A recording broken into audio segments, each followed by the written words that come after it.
sanitation purification for the first time. Secure from the pests of no weapon that any fleet or army on earth, lay them with their own we shall prevail.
From the Great Basin to the Rockies to the four corners of Utah, Colorado, Arizona, and New Mexico, this is KMMU, Main Street Media Utah, coming to you live. You can find us on Rumble, YouTube, Twitter X, and our website, kmmu.org. Please join our host, Goud Maragani, for the Goud Crowd. Hello, Utah. Dwayne Benson here for Let's Talk Utah and the Goud Crowd. In local Salt Lake County news, after 4 years, the Salt Lake County GOP has new leadership. Mike Carey is the new chair, Sarah Dawn Montez, the new vice chair, Emily Swanson, secretary, and Carl Jurek, treasurer. Goud, do you think they'll be able to reverse the Republican losses in Salt Lake County that occurred over the past 4 years? In legislative news, Equality Utah sent out an email touting all of the bills they were able to kill in the GOP supermajority Utah legislature. One of them was HB 413. This would have banned removing children from their parents because the parents refused to acknowledge a child's chosen gender identity. The GOP supermajority has acceded to the left-wing anti-family group and failed to protect parents from woke activist lobbyists. How does that happen, Goud? Under the category of election integrity, KSL Salt Lake City News reported last week that 11 individuals across 3 Utah counties have been charged with third-degree felonies accusing them of falsifying signatures in Utah's 2024 primary election. Many of the defendants were hired by Gathering Inc. The petitions contained what are being identified as significant discrepancies in signature validity. Gathering Inc. was a signature company Governor Spencer Cox and Lieutenant Governor Deirdre Henderson hired to gather signatures for their campaign. It's looking like the governor's office did not gather the number of signatures required to get their names on the GOP primary ballot. Many of our listeners believe it is time for the lieutenant governor to release all the names that they submitted to get on that primary ballot and to let the public evaluate whether our executive branch has made their way into office in bad faith. Goud, take it away.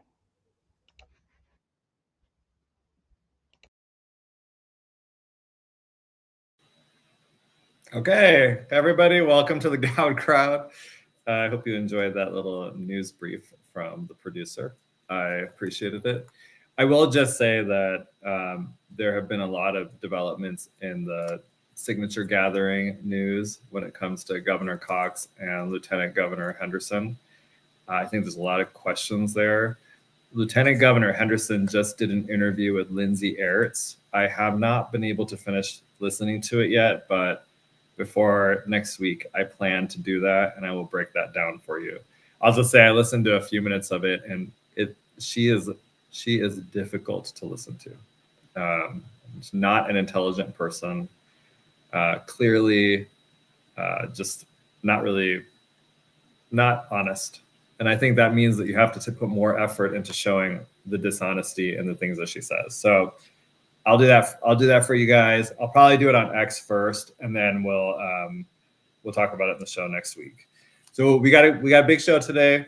We're going to talk through the Salt Lake County GOP had their organizing convention on Saturday. I thought the results were interesting. I don't have like a they were bad or something like that. I think they're interesting to talk through because there were some strategies used that I think people who are running anti-establishment campaigns need to be aware of in other counties, because those who are either establishment or maybe aligned with the establishment kind of gave away their playbook. And I don't think everyone, I'm struggling a little bit here because I don't know that it's an establishment, anti-establishment thing, but I just don't have a better way to describe it. And then we'll also have some phone calls. Tracy Halverson is going to call in. Monica Wilbur is going to call in. Monica promised me she set her alarm, so she's going to call in. And then we'll have John Bennett call in again to talk more about the Mountain Accord. And, we've been doing that for a couple of weeks now because discussing the Mountain Accord because it relates back to the gondola.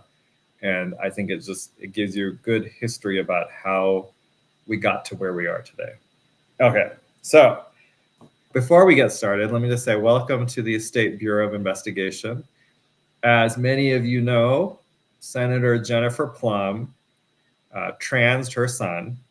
And then when I exposed it to the public, and actually I didn't really expose it to the public, she made it public herself. She uses him as a pawn or a prop in her political career.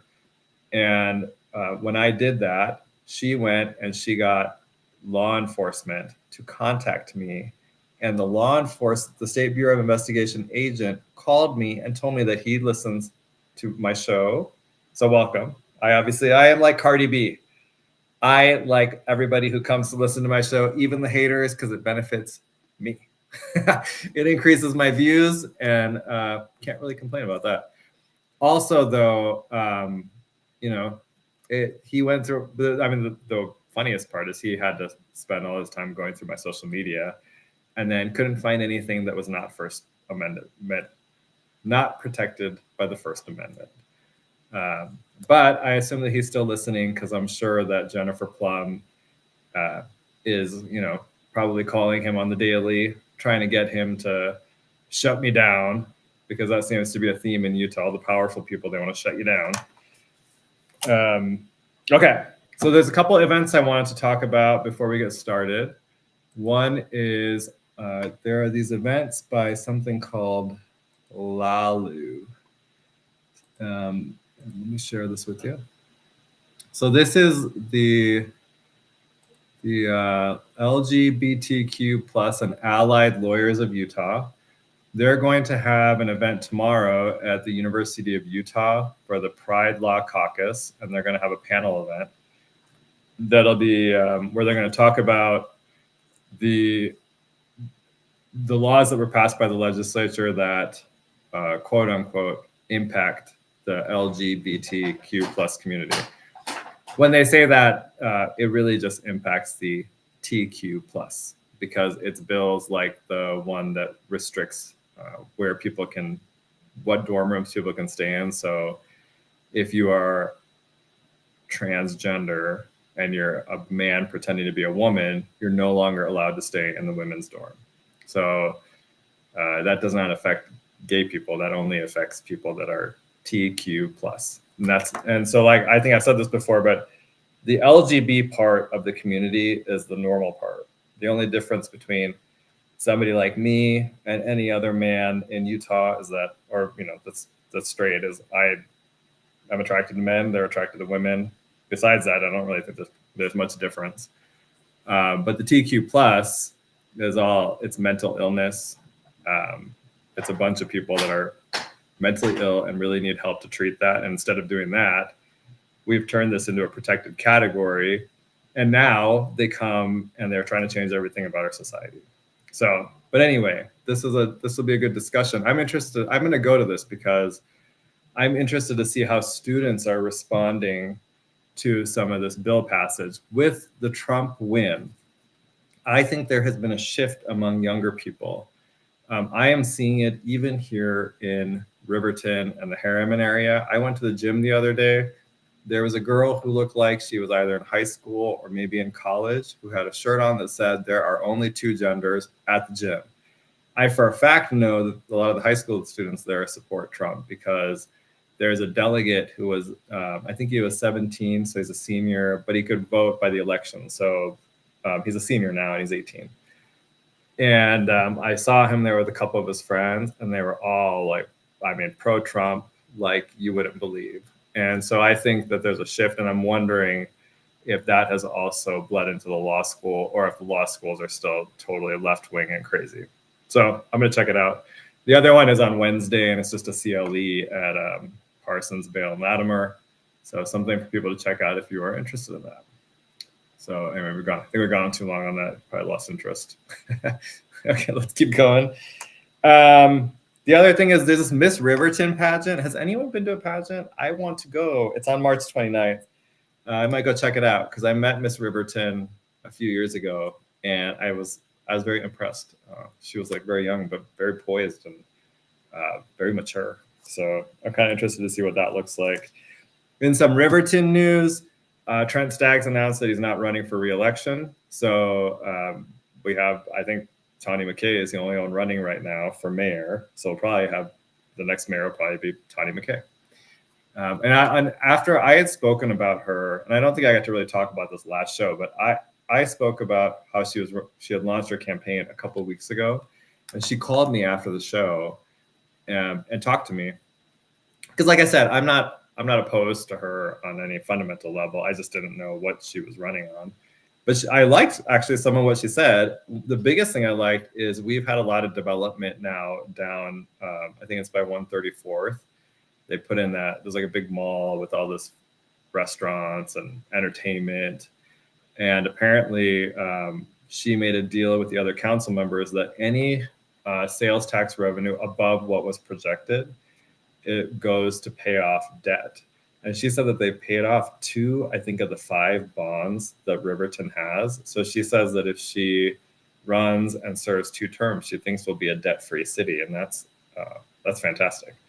The one piece I think we'll have to dig more into is her view of development and high-density housing. So I got a little bit of a sense of it, but I'd like to ask her more questions about it, because right now I think what I got from her is that she does not support putting high density housing into like neighborhoods like mine that are single family neighborhoods, but she does think we should have some high density housing on our major thoroughfares. So, you know, that I'm sure there'll be more on that later. Okay, let's talk about Salt Lake County GOP convention. Oh, Goud, I've got Neil on the phone. You want to talk? Yeah. Go ahead, Neil. Say hello. Hey, Goud. How's it going? Good. How are you, Neil? Doing good. Yeah. Just recovering after the convention. It was a long day. Yeah. Well, you got on the SEC, right? I did. Yeah, I was. I made it on, which is good, and had some good people that got on, and unfortunately, we had a handful of elected officials, which I would prefer to not have on there, but they got on as well. Yeah. Do you have any observations for the listening audience about the convention? Like, what was it like? What was the feeling out there?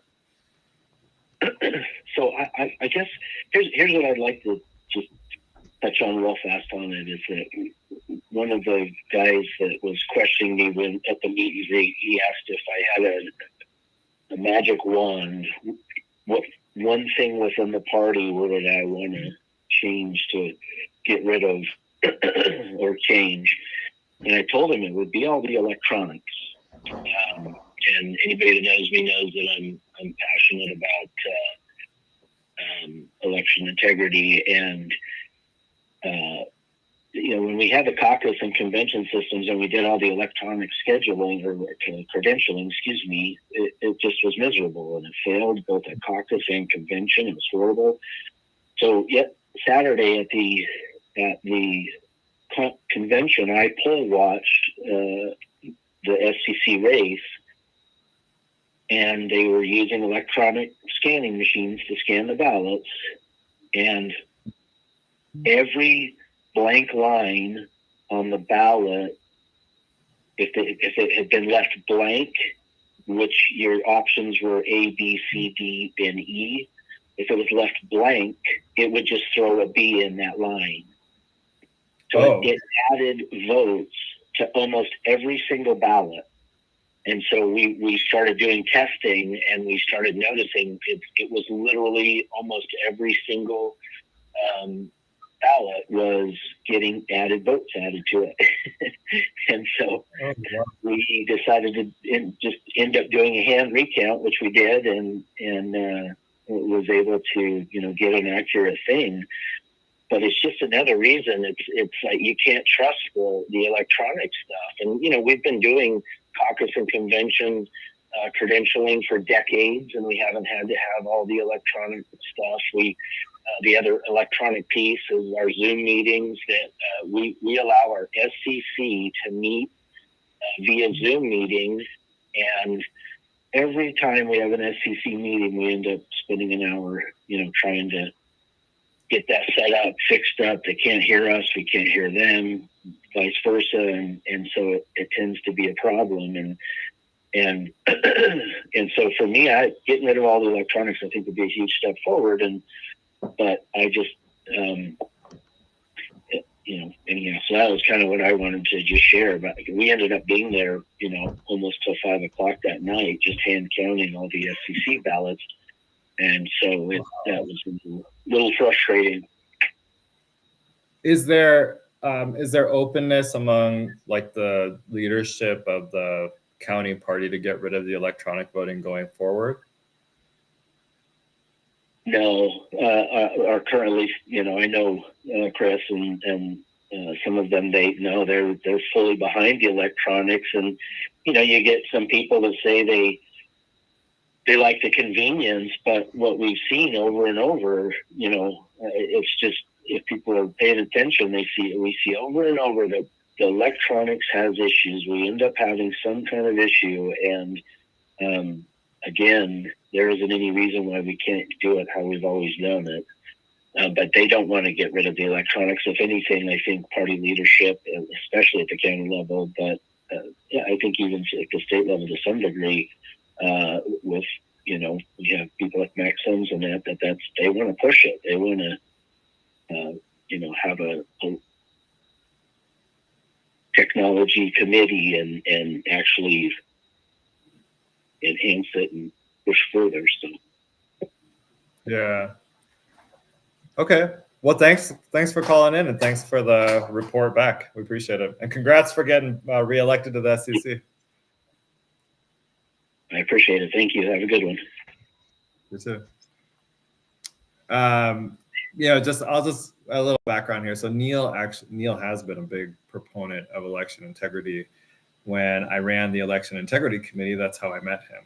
He was on the committee. He was a dedicated hard worker. And that report, if you haven't read it, is worth reading because it is still relevant today. And in fact, I think the legislature, we can take credit for most, if not all, of the improvements made to the election system in Utah, because those things what the improvements that have been made, including what was done in HB 300, are drawn directly from the suggestions of that report.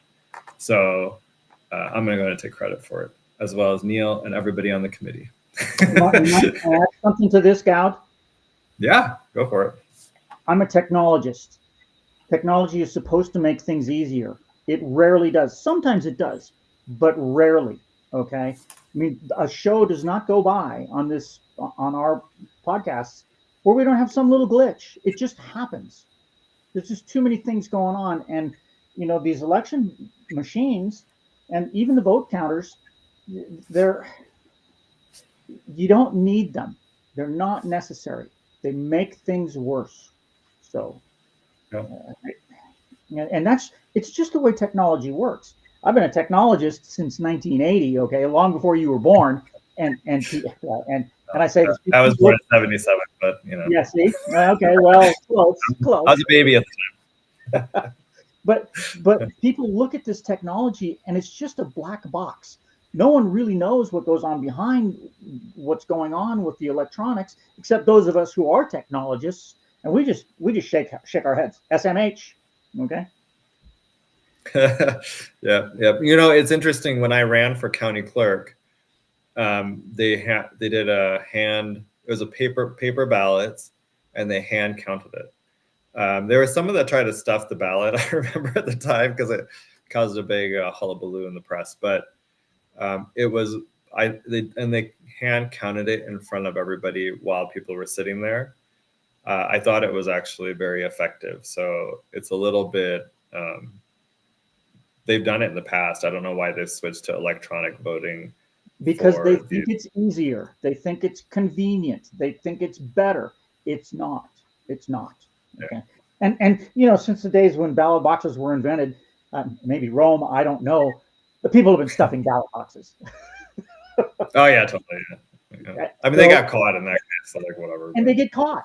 If you watch and you have a bunch of witnesses, nobody's going to be able to stuff a ballot box. Okay. And they just, but it does happen.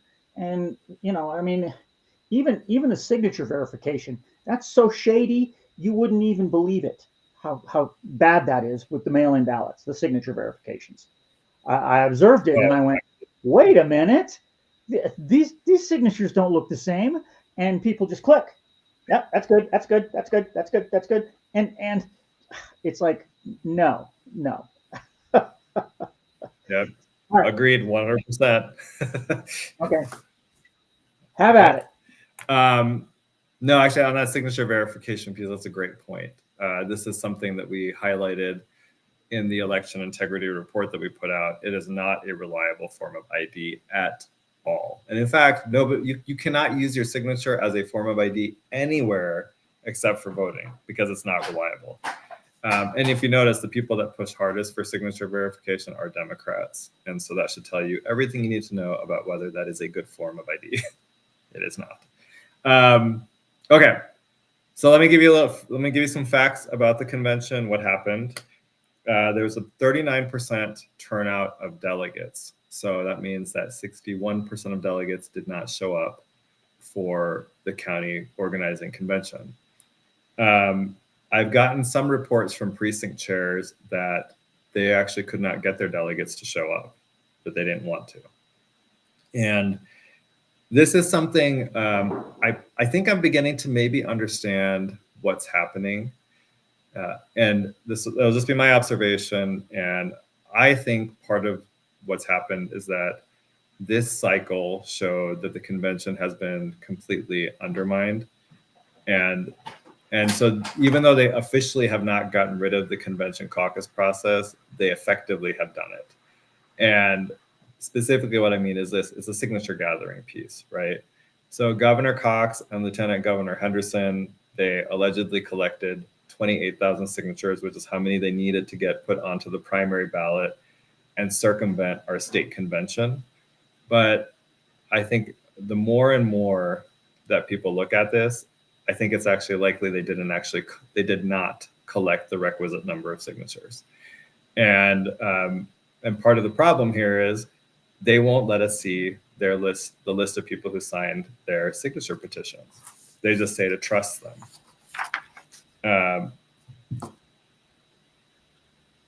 Yeah, hello, Mr. Bob. Producer. I have Nate on the line. He wants to talk to you. Go ahead, Nate. Say hello. Thanks, sir. Well, hello, Goud. Thanks for doing all this. Appreciate you getting the truth out. This is Nate Affleck out of Syracuse. I've been kind of fighting the deep state, so-called deep state of Utah for about 5 years, pretty heavily. And my thoughts on what I saw on Saturday at the convention, at the where they had the SEC meeting. I was there early on. I kind of watched, and I really wanted, obviously, the other slate, the grassroots slate, to win more spots. I figured it was a long shot just because you are in Salt Lake City in general. And if it's anything like my caucus meeting, there was roughly 20 people there. I went to just do what I'm supposed to, and I thought, I'll be there just in case somebody says they want to be a delegate that I can tell is clearly not a Republican or even believes in the platform itself, which is really where we're having problems, right? Is people say they're Republican, but they're not living the platform at all. And so I watched it happen, and I thought this couple gals talked, this guy, and I was like, man, they don't seem like Republicans at all. And so I raised my hand, asked a couple of questions. I was like, oh my goodness, these aren't Republicans. So then I was like, great, now I got to run. So I have to, basically intervene the whole meeting. Oh, never mind, I do want to run. And then I nominate this other guy to be the county. And we, slowly but surely selected all grassroots people. But the problem was that I noticed is that these aren't people that want to do this. They did it because they were like, oh man, these people have infiltrated and they're pretending to be something they're not, which is a big problem in the GOP. And so they did it, right? And they felt good about it at the moment. 6 months go by and they're like, oh man, I'm supposed to be on this thing on Saturday. I don't really know all these things that I signed up for. I just knew in that moment that I didn't want to see a Democrat get in as a delegate, right? And so that's why you have 1,000 of them that didn't show up. The conservatives, we are the majority, but we don't show up as a majority. The left-leaning or the Democrats are just lying who they are. They show up 100%. So even though they're a smaller percentage, they show up in big numbers. And I don't know how to fix that in the state of Utah. The apathy is so strong. How do you fix it? I don't know. I've been trying to figure out for 5 years. How do I wake up my brother, my sister, my mom, my dad, all of them that are very conservative to do something besides talk about it? I don't know. I don't know what to do, but that was my take from that. Is you got Chris Knoll just trashing that slate, for 10 minutes because he's got a captive audience, right? He's running the thing, so he can just trash him, and then, oh, by the way, we're going to vote. And I thought it was pretty uncalled for, pretty underhanded, really. It was like you got a captive audience, and a lot of these county delegates have no idea what's going on. They're like, wow, these guys sound like bad people. I better not vote for them. Mm-hmm. And, it was clear who they, they're saying the destroyers, but we all know who they were referring to, right? Right. So, they had the wrong flag on purpose. I know it was on purpose. It's not that hard to have the historic real flag of Utah. Give me a break. You couldn't find one. You didn't know they had, it's all just plausible deniability with everything so that they can get away with what they get away with. That's my take on it. Interesting. Okay, well, thanks for calling in, Nate. I appreciate it. And thanks again. Appreciate it. Great show. Yeah. Okay, so what he's talking about is something I was going to get to, but I've gotten reports from the convention about that there was kind of this strategy, and so I actually want to look at these slates because I think this is kind of fascinating. And I'll just add, I'm not coming at this with any sort of, I don't like a particular slate because these slates all have people on them that I actually like a lot. So this was the 26th victory slate. I think this was put together by Carolyn Phippen. And what struck me about this is that ideologically, this is all over the place. Okay, so, you have people that I would consider to be kind of conservative grassroots. So maybe let's say Neil's on here, for example. You've got, Christina Bogus. Christina is an elected official as well. So there's some people who don't think she should be on the SEC, but I will say she's very good at it. Chris Kimball. I would think I think Carolyn's conservative. Sarah's conservative. Mike is conservative. And so, but then you've also got some people that I think are more liberal on here, like Jake Hunsaker, I think, is more liberal. He's done a lot for the party, though. So I'm not saying that to say he shouldn't be on the SEC. I'm just saying that he strikes me as more liberal. I think that Rochelle is more on the liberal side of a Republican. And I want to add, I don't have the same issue with her that some other people have. I think she's put herself out there. She won at convention in her case, but didn't get to 60%. And so then they had a primary and she won legitimately. I just think that that puts this into a little bit of a different category than like a Governor Cox and Lieutenant Governor Henderson. So I just saw this and I thought, what is the unifying theme of this slate? I don't know. And the other one that's striking to me is Mike Bird, nice guy, but he was endorsed by Equality Utah when he ran for the state house just in 2024, and you have to earn their endorsement. I am actually gay. And when I ran for clerk, they said I did not meet their standards because I wouldn't fill out their form. I just sent them an email and said, look, you should endorse me because I'm gay, I'm a veteran, and we should show people that there's diversity in viewpoints in our community. They should just be happy there's more gay people in office. They would not endorse me. They endorsed a liberal white lady instead. But they endorsed Mike Bird, who is a heterosexual LDS man. So I want to know, so I don't understand the theme here. That's just what I'll say. I don't know but I will say I did comment to Carolyn on X, and she told me to give her a call. I just haven't had a chance to do it yet. I will call her before next week, and I'll try to find out what maybe they have a goal. I don't know what the goal is. Okay, so then this is the other slate. This was the Guardians of Utah's Freedom and Future. So this was Tracy's slate. You can see Neil is on here as well, and there's people that are on multiple slates. So I think that's kind of notable, right? And this was, I think, the more conservative slate, but again, that's just because I know them, and I think these are a little bit more conservative. And then let's go to the next one. Oh, I'm getting some comments here. Okay, let's see. Someone was extremely disappointed with the convention outcome when Chris Null was attacking all the people that has been backing Phil Lyman and against the signature gathering. Well, that's a fair point. And then this is Carmelita Canales from X. Chris and his group talking about unity, and today you have Rochelle Morris directly attacking Lyman's people. Oh, I didn't see that. All right, and then here's the third. This is the third slate, and again, this is another one it's got people from the first slate and the second slate, I think, on it. So this is, it's a little bit hard. Like I haven't gotten to go through and say like who's only on one slate. It might like Tracy might be just on one slate on this thing. So what I thought, that's what I think is interesting is that first slate, which was the victory slate, which is a good name, by the way. I think that a little better branding. This is the one that had the most wins, I think, out of all of them. And I will talk to Carolyn and try to find out what the purpose of this was. Now, during the convention, my understanding is that Chris Null, so the former chair now, and that some of the people on this slate were saying that the people on the the Guardians of Utah's Freedom and Future slate were destroyers, right?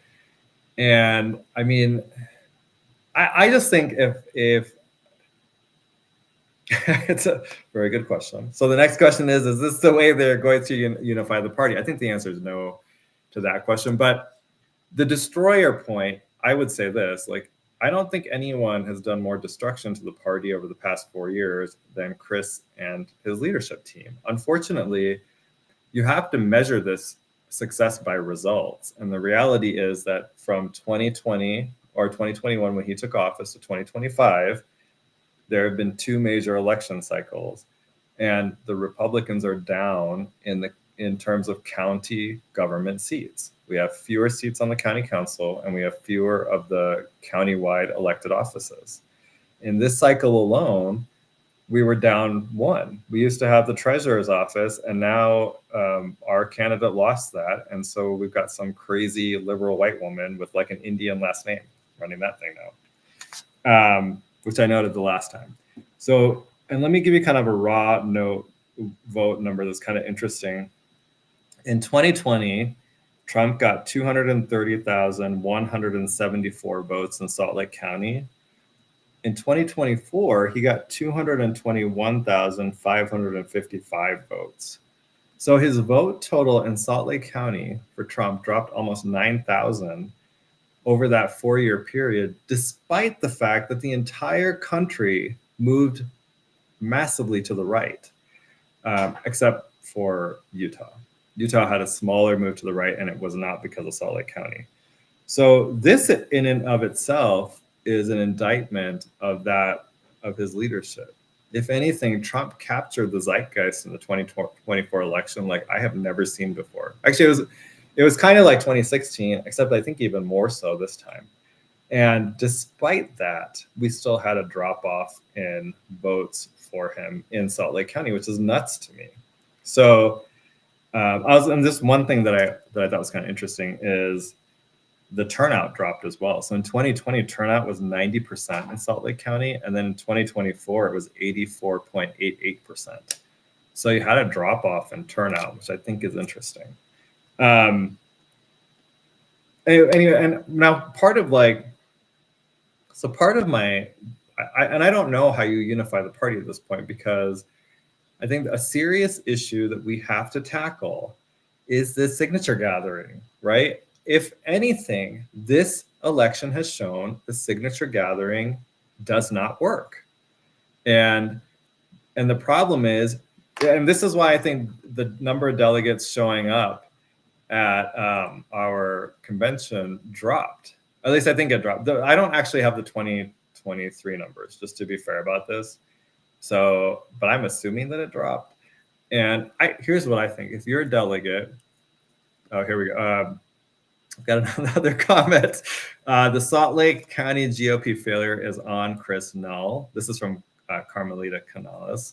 Signature gathering, disorganized caucus, and allowing Democrats to participate in caucus and conventions. So, she's agreeing with me, I guess. And so what I would say is this, though, is, if you're a delegate, they're asking you, hey, you have to come basically once a year. You have to put aside a Saturday. And then it's not even that one day, right? Because typically you're going to be going and doing your due diligence. So when it's election year, you're going to be going to multiple meet and greets, trying to vet these candidates. Even for an organizing convention year, which is the odd number year. So 2020, this year was an organizing convention. You're going to events to go and vet these SEC candidates, to go and vet the leadership candidates. And then you find out that you put in all this effort, and then somebody gathers signatures, right? They get on the primary ballot anyway, and then the party can't even look at who signed their signature petitions. So for Governor Cox and Lieutenant Governor Henderson, we have not seen their signature petitions. We do not know. I think I'm sorry.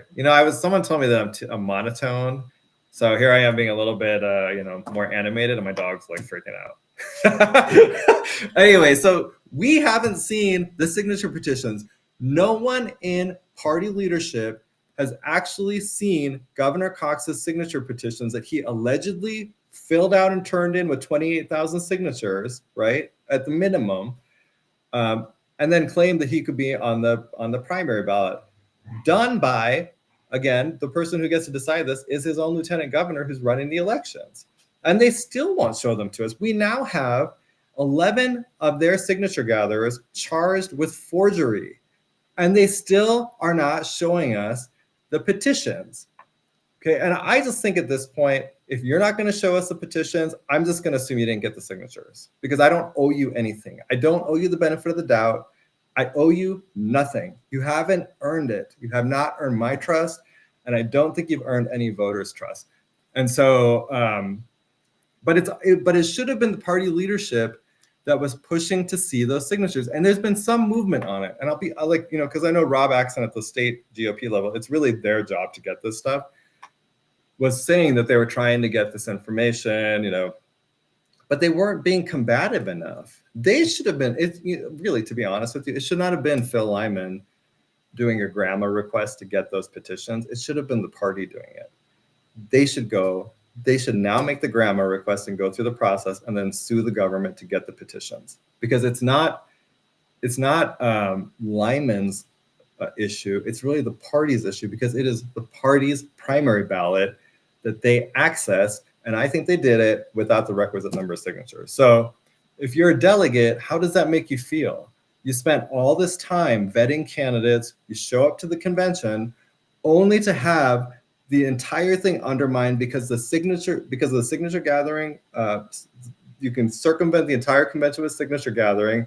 And then the people who are running for a re-election control the process and get to decide whether they actually got the requisite number of signatures to get on the ballot themselves. They control the whole process. It's a joke. And so I understand why people wouldn't want to show up to these conventions, because what is the point?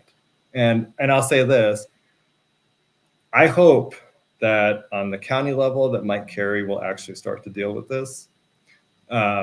Because, you know, like, I don't see how the party unifies myself. And I don't see how it unifies because there's a corruption problem. That's what the signature gathering thing shows you. The fact that someone could, and let me just add this. I'm not sure that that issue with not having the minimum number of signatures to get on the ballot impacts either Curtis or Derek Brown. I think it might just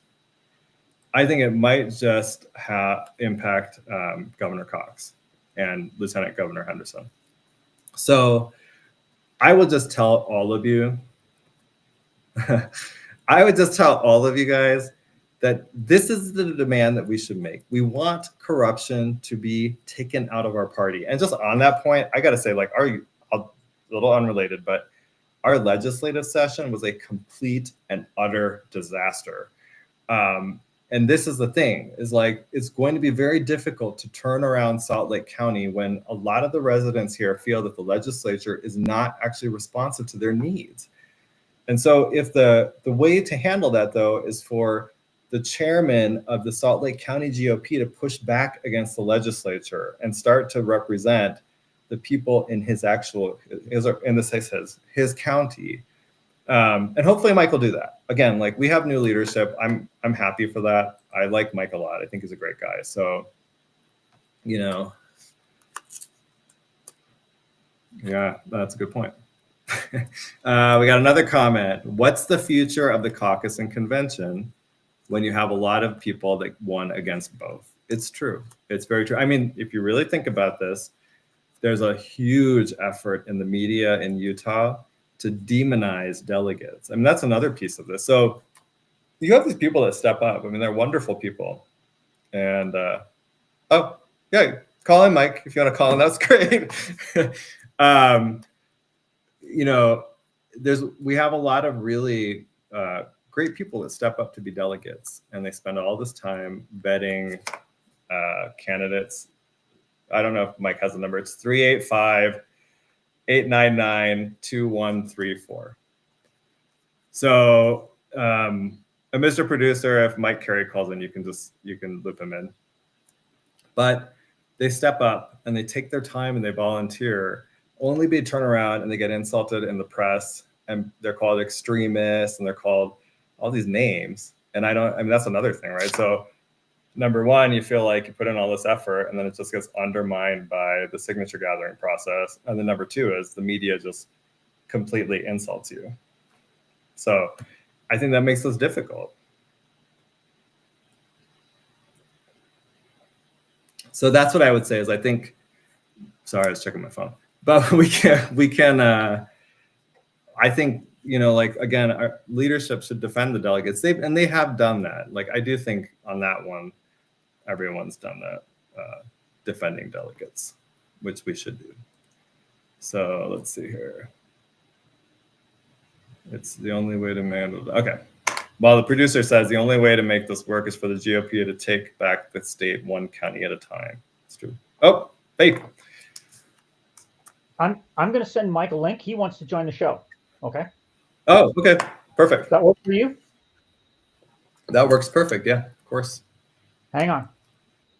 Okay.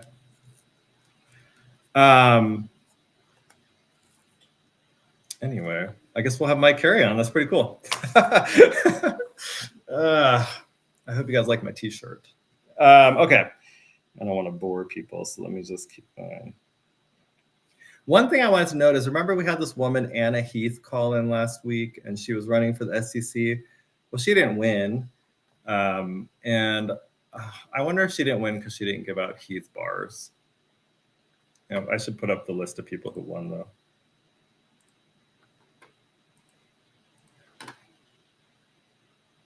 So here's the people that these are the people I got on the SCC. So you, and by the way, this is actually like a pretty good mix of people, I think. I got to serve on the SCC for this last cycle. It was an honor to serve, but I will say that I found it to be a little bit of a waste of time. So, and part of it was there were a lot of people who were, it just didn't seem like there was a lot of willingness to take on some of these corruption issues within the party. And if you do it, then they start to demonize you. And then it's kind of the same thing. It's not worth the time. You spend a Saturday a quarter. I love the people. A lot of the people in it are great, but it just didn't seem like it was a productive use of my time personally. Okay, so we should have Mike getting on in a minute here. Let's see what else I got here. Oh, and then I had one thing. Hold on. Let me see. I'll pull this up. This is what I was saying about Carolyn's statement, which I'll stop sharing for a minute. Okay. And I'll show you this because this is what I'm going to call Carolyn about.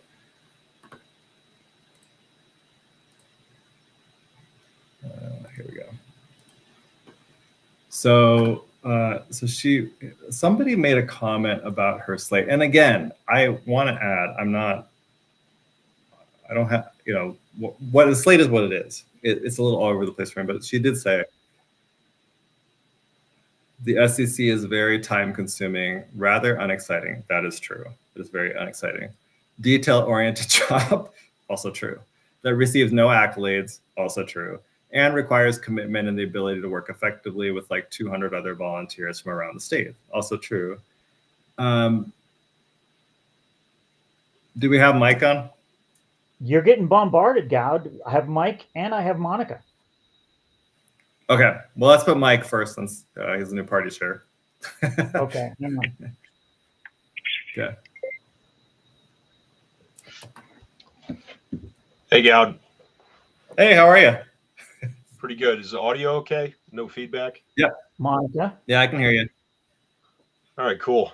Yeah, I'm Monica, wearing you a there? cool t-shirt today too, brother. I am. No, I like it. Yeah. I'm getting bombarded. Awesome. That's very distracting. Can I Hold have you on. call Okay. back? Can I My can text producer you doesn't when they're done. Okay. Yeah, text me when. There you go. Okay. Well, Okay. first, congratulations on winning the Thanks, man. chairmanship. Thank you. Well, you must have been listening. Do you have any thoughts on kind of, maybe can you tell us what we should expect from maybe your vision for the future? Yeah, I jumped on 3 minutes before I sent you the message, so I haven't been listening. I had a opening pop up, so it's all good. But I don't know what you covered in the first 45 minutes, but the Saturday was interesting. Okay. Obviously I'm very happy that I won. I'm very excited to get to work. I know a lot of people are. The first thing we have to do is really hit the low hanging fruit. Okay. If you jump to the end, we have to win elections in 26. That's the job of the county party. All these other firefights and philosophical differences and policy discussions, they ride sidecar to we got to win races. Okay. And so if I'll just kind of repeat what I discussed on Saturday and Friday night with a lot of people and what I've been saying for months. When I ran, and this from running for clerk 2 years ago, and I don't know what your experience was, but what I saw last year as a candidate, first of all, I got in with no infrastructure. I had no team. I had nothing. I literally went home. Went down to the clerk's office, did a rage registration for a countywide office, and drove home and told my wife we're in. And then I went downstairs I went downstairs and I Googled like campaign website builder, I'm like, oh boy, what did I do? It was either make it work. Okay. Or maybe I just maybe I just pissed away $500, you know? So, which, you know, I've probably blown more in a, you know, in 10 minutes in Vegas, you know, when I'm losing bad. But anyway, so, you know, figured out how to be a candidate, you know, figured out how to do a lot of it myself. It was very time consuming, obviously, but I have no regrets. But one thing I learned from that process, getting through surviving convention against a very formidable opponent who was very heavily backed, you know, by a lot of, you know, current Republicans and already holding office, a lot of endorsements, a lot of money. You know, I survived convention with about 43%. Rochelle was my opponent. We are now actually good friends now. Okay. And people can make whatever conclusions they want and cast aspersions. But, you know, I mean, one of the things I learned, well, I'll come back to that. But so anyway, so then we go on to the June primary, and there's only about 8 weeks between convention and the June primary. And there's less than that. There's 6 weeks before the ballots come out. And now I'm sitting here stuck thinking, like, how the hell do I communicate with 250,000 people? Right. Yeah. You know, there are, you know, you can have a local distribution list, an email that does not scale to 6 digits. Okay. You're talking about spending a lot of money for some very complex system. I know Dwayne will tell me I spend too much, but that's Dwayne, so that's okay.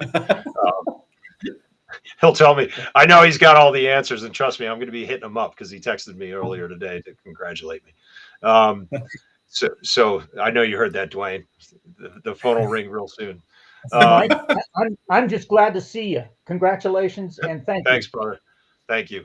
So, but one of the, you know, this again, you know, I'm an engineer by trade, and I've worked on a lot of big projects, and so I'm a numbers guy, and the numbers are kind of frightening. Okay, so when it comes to the Salt Lake County Republican Party, when I got the first list of all voters, registered voters, it was roughly 250, 260,000. We know there's 250 to 264,000, somewhere in that range, registered Republicans in the county. And people could talk about the crossovers and all that stuff. It doesn't matter. Okay, that's what the list says. Okay, I got a list of about 112,000 emails. Okay, throw it in the MailChimp at the cost of $1,000 a month to send out emails to the entirety of, you know, what is essentially about 40% of the party membership. Okay, I'm not starting with 260,000 emails. I'm starting with 112. By the time I cleaned up all the logs and took care of all the hard bounces, you know, I had maybe 100 on. I had maybe 200 unsubscribes, which is like not even a rounding error. That's pretty good. That's pretty good. But you know, there were so many hard bounces and erroneous emails that had syntax errors. That number from 112 got brought down to 96. Okay. Wow. Really? Yes. Okay. So, okay. Now compare that to the 100,000 people that cast a ballot in last year's primary. Now, there's no guarantee that 96,000 was 100% accounted for in the 100K, right? You know, but we have no idea what I mean, I guess a data scientist could look at it, figure out what was the hit rate on that. But I got 43,000 votes to Rochelle's, or I got around 42,000 votes to Rochelle's 58, right? So it was roughly the same percentage as the delegate count at that convention 2 months prior. Okay. But when you look at it against the 260,000 Republicans, okay, and that's the list that we have access to as a party. And I know Chris Null and Karma and the rest of the crew have been busting their humps trying to build that and try to rebuild it. I don't know all the drama going back to like the late teens or early 20s. And so you know, I just, that was like the first aha moment. It's like, holy crap, we're not even talking to like 60% of the Republican Party. That's a problem. Right? Think about it from that context. There's 260,000 email, you know, we do all this social media stuff. You know, I mean, there's a lot of hits and views on those things, but it's in the like single digit thousands on a good day. Okay. It's not hitting 250,000 views, you know, discrete viewers. Okay. You know, so it's great. Yes, you got to have a a multifaceted, marketing communication strategy that includes social media. And the party, did a pretty good job of that. They enlisted the help of some younger folks last year. They had, pretty active. Was it fully comprehensive? No, but there was content, which is oftentimes that's all you need is content. Okay, Yeah. especially on TikTok, Instagram. What else is there? I guess Facebook or Twitter really isn't X. really that. Yeah, X is not really YouTube. that. X is not really an effective vehicle for that type of engagement anyway, I would argue. Yeah, I think you're right. But at the end of the day, this is not like, we can't be catering to run county party business. We can't be catering to the attention deficit disorder that has been created by these short snips of information that come out through social media. You've got to be able to access email and cell phone numbers. And the cell phone numbers was not much better. It was maybe 4,000 or 5,000 more cell phones, than available than valid email addresses. So right out of the gate, the first thing we got to do is I'm putting everybody to work.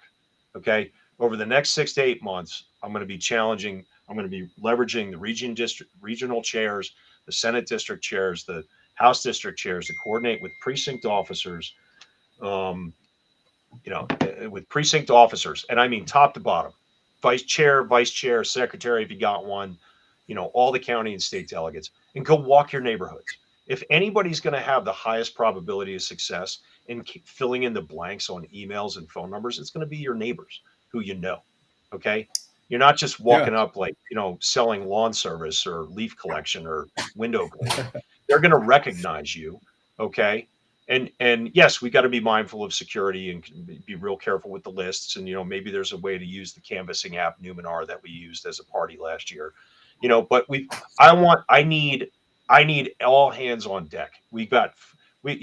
Last year at all the events, a lot of the events that the party organized, you'd have 300 to 400 people show up. That's great. I love it. Okay. You can those are the most enthusiastic members in the party. Okay. But we need thousands of people doing that to be effective. Yeah. And here's why. Okay. All this means something. When you look at the 500,000 people that cast a ballot in the general election last year in Rochelle Morris's and Natalie Pinckney's race. Okay. And Rochelle lost by 1.6%. And then you compare the bluest corner of the county, which is the Northeast quadrant, to the other 3 quadrants. They beat us in turnout by anywhere from 15 to 20%. Wait, really? Oh, yeah. Oh, I didn't know that. Wow. Okay. So imagine what would happen if we increased voter turnout by 5% in the 3 red corners of the county. Yeah. Okay. So this is the numbers game. All right. And this is the part we're missing. We can't communicate effectively with our membership. And therefore we can't get the message out. Okay. And why, not only just like, hey, ballots are coming. Hey, these are our candidates. Or like, let's say, for example, even in April. All right. These are the convention nominees. All right. If I'm willing to bet there's a lot of conservatives out of there that either because they're just busy managing kids and managing their busy lives, or there's just voter apathy, and for whatever reason they feel like, or TDS is another function. I respect that there's a lot of Republicans, conservatives, especially in this county, that don't like Trump. I get that. Okay. I'm not going to critique them or call them rhinos or any other disparaging term. Okay. That's their choice. Okay. They're allowed to have that. They have TDS. Huh? Well, TDS. Listen, I don't think what can I do and what can anybody do to change their mind, right? That's their personal opinion. Yeah, so I get that. That's just, it's wasted effort to try to convince them otherwise. Okay, but they need to know what's going on down ballot in our races. They need to know why next year's DA's race is huge. It's the biggest race in the state. I don't give a crap what anybody says. All right, Can we curse on your show? I won't. I'm just kidding. You're good. I think Mr. Producer will tell us if we can't. I don't know. Okay. Just in case one slips out, I have strategic use of colorful terms when necessary, but no F-bombs, I promise. The point being is that, we need to tell people why the DA race is huge. We need to tell people why defending the 3 Republican seats on the county council is huge. Okay. So these are the efforts we're going to take in the first few months. We're going to increase the amount of our organization. We're going to enlist the help of more volunteers. We got a whole list of other things that we're going to do. I had sent it out in my blast to the delegates, 2 days before convention. I had a big screen of it on my table. And I taught, you can't get into the weeds on a 3-minute speech. So, I love that note, Dwayne. So anyway, the first thing we're going to do is tackle the low hanging fruit. I'm going to be, I have every intention when I get back from my anniversary trip next week with Jen, who, we're celebrating 25 years tomorrow, which is awesome. Yeah, happy anniversary. Thank you. She's the most patient woman I know. I say that all the time. But we're going to be in Hawaii next week. What's that? She's a very nice lady. Yeah, I'm definitely swinging above my weight class there. So, when we get back, we have our first executive committee meeting will be the first week of April, the week of March 31st. Actually, that's going to be a very get organized handoff session for everyone that comes, or everyone in attendance. But we need to start the early stages, and I have volunteers already for education and training of precinct officers and delegates. Okay, that's not something we can start in January. We got to start doing it now. Okay, yeah. We have, I want to get technology going. Okay, if we're going to have this massive influx of new information, filling in the blanks, if you will, for registered Republican email and phone and cell numbers, we need to be ready for that. We need a collection tool to be able to do that in a parallel path, because I know I can't wait, all right, to count on others to get that information. So, if I get lucky and I'm able to get that information from the clerk's office or from the lieutenant governor's office, okay, I'm going to try to work with them to try to get that information so that we don't have to walk, 500,000 miles collectively over the next year through a couple thousand precinct officers and county and state delegates to try to collect that information. But even if we increase the integrity of that list by 15 to 20%, we're in a way better position, okay, to be communicating effectively with the party going into caucus night next year, going into the convention, and then going into the primary. And if we can get reliable conservatives, it's great. I would love to have reliable conservatives that win the county convention nomination with 60+% to be able to defend them in the primary, okay, against those who use the signature gathering route to get on the ballot. That's the only way we're going to, if they're not on the November ballot, we can't change anything. Okay. And a lot of people ask me, especially this weekend, what are you going to do about SB 54? We can't do anything about SB 54. That's the sad reality. Okay. We can make a lot of noise and we can express our frustrations and we can point out, which I think there's a lot of things that need to be unpacked, with respect to, these 11 indictments down in St. George. If it happened there, you can't guarantee it didn't happen other places either. So we need to really unpack that, and the legislature and the, other people in the state officials need to really take that seriously. But as the party chair, just one thing I just want to say though is you are probably now the most powerful county party chair in the state, right? And so you will have a powerful voice to advocate for those types of changes, whatever they look like, at the legislature, because you're leading the Republican Party in the most populous county in the state, right? I struggle, and as a refugee from blue states, okay, who is a conservative, okay, there's been a lot of fairy tales. I wasn't the one questioning it. I know you're not. You know me well enough. I mean, I've heard for ranked choice voting. I've heard that I recently switched my party registration. Meanwhile, I know for a fact I registered when I turned 18 as a Republican back east in New Jersey. So, which actually is legal. You can be legally a Republican in New Jersey, despite what people think. But I've heard a lot of stories and fairy tales about me over the last few days, and that's okay. I don't care. I have a job to do. All right, and my job is to get the party organized. Let's get a bunch of low-hanging fruit out of the way in the next month or two, so that we can mobilize this summer, walk down these precincts, get the information, fill in the blanks. Simple things like getting the calendar built out over the next year. Even if the locations and times aren't nailed down, everybody should be able to subscribe to the Salt Lake County GOP calendar, have it on their phone, and know when events are. Okay. And then work back in, and then, set a policy that says, if there's a big meeting, there's written notification will go out 4 weeks in advance, which means we got to have the venue locked down at least 8 weeks in advance, sometimes sooner. Okay. There's a lot of work to be done on caucus night for next year. Okay. I won't get into the weeds of that, but we know that we've got a lot of improvements we need to make over last year. So, to your comment about being the most powerful county chair, I don't view it that way. I view it as, this is just another big project for me. I have a 25-year career of successful project management, mobilizing thousands of people. I'm going to take the same principles and lessons learned, and we're not going to get bogged down in analysis paralysis. Right? There's some things we got to plan well. Okay. But we're also not going to sit on our duff waiting for a perfect plan. We're going to get to work. All right. And that's my goal. All right. If we want to win in 26, we need to work our tails off in 25. That's what it comes down to. Okay.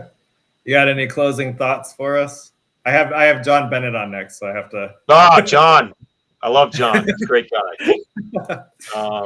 No, I mean, listen, I'm people know how to get a hold of me. Okay. My information is right there on the register, on the site or on the county website still, I would ask that you don't text me because I'm still like 200 text messages in the hole from this weekend.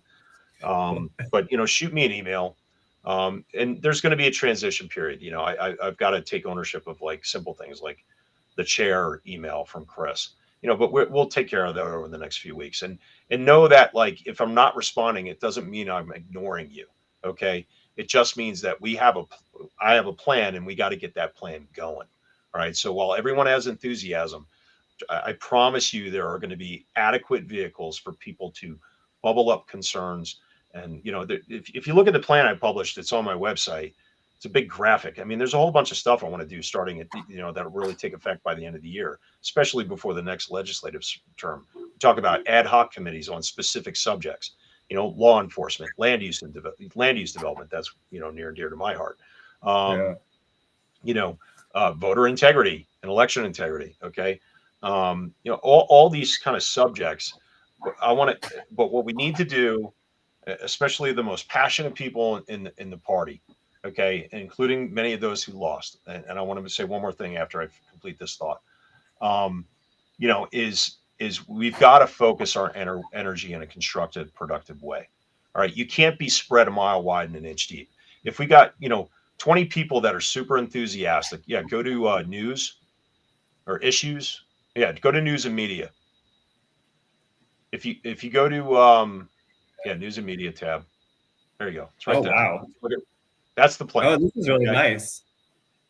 All right. If you look at the ad hoc committees on the left-hand side, okay, we're going to form ad hoc committees based on your expertise and or your passion. Okay. If you're an expert in the county budget, I want you on the county budget ad hoc committee. It's not going to meet every time. I'll let we'll appoint an ad hoc chair of the committee, that can pull in the best people. But what we don't need is a bunch of people that just want to do stuff. We'll have plenty of things for them to do. If you're an expert in any one or really close to these things, health and human services, I had a couple people come up to me and say they do a lot of work with them. They'd love to, help out in that department at the county level. I mean, this is where we need to be most effective. All right. And then that there's no way to expect the executive officers. It's completely impractical to expect the executive officers and the executive committee to know everything that's going on in that left-hand box, as well as it's unreasonable to expect them to over on the right-hand side to be able to manage all the outreach. That's where we got to tap into our House district chairs and all the precinct officers. Yeah. If people are not signed up right now, where do they go to sign up to get involved? I don't know yet. That's one of the things I got to figure out. We're going into another level of detail. Okay. And I got to talk with the incoming, the new executive officer team, pardon me, as well as some other volunteers that have been volunteering regularly for the party and supporting the outgoing officers, but I need to engage them, and I really want to spend some time in front of a whiteboard so that we can have a good plan that's executable and scalable. Okay. I don't want to just, that doesn't mean we throw the baby out with the bathwater or whatever we've been doing in the past. I need to understand what we've been using in the past as far as tools and processes. And then I want to, have a minute to, with the team to kind of analyze that, what's working, what's not working. And then will that work for, let's say we get 200,000 emails that we now have access to. Okay. And part of that would be, hey, if you're an expert in X, Y, or Z, sign up for this. But if you sign up for 10, we're going to talk to you and be like, pick your top 2. Okay. Yeah. Because we can't have people getting their resources. Even if they're retired and have all the time in the world, we can't by diluting ourselves. We'll never hit a deadline. We'll never hit a mark. Yeah. Okay. You said you had one more closing thought? Yeah. So, I did talk to Tracy Halverson yesterday. Gave her a big hug. I know I know she's very passionate and very concerned about the future of our state and our county, and I agree with her. Okay. So I'm working on scheduling a date with her in the next by the end of April to have her walk me through everything associated with SB 54 and what she's found. I'm an open book, man. I will listen to anybody. It doesn't mean I'm going to pick it up and like make that my primary issue, because we got work to do to win races. That's the primary issue right there. But I did make the offer to, to try to make people aware that we are not discounting their concerns with SB 54. Okay, but we've got to be strategic and tactical in how we go about doing it. And the step one is educate me. Show me what the argument is. Okay. There's so much information out there in the ether. It's impossible. I have a job. I have a family. Or I have a life outside of this. I hope everyone else does too. Okay. And it's really impractical to assume that you're going to be an expert on all things. Okay. So hopefully, Tracy and I can work out a date where we can get together and walk through it for a couple hours in front of a whiteboard. She can lay out the whole thing. I'm willing to listen to anybody. I also don't need to suffer getting bashed over the head repeatedly like some of these Facebook groups. But whatever, I get it. Back at this. Okay. Well, thanks for coming on, Mike. We appreciate it. Hey, I'm looking forward to it. I'm hopeful that you're going to be able to turn this around and start winning some races. So it's not even turning around. You know what? From what I've heard in 2020, and this is before I got involved in 22, right?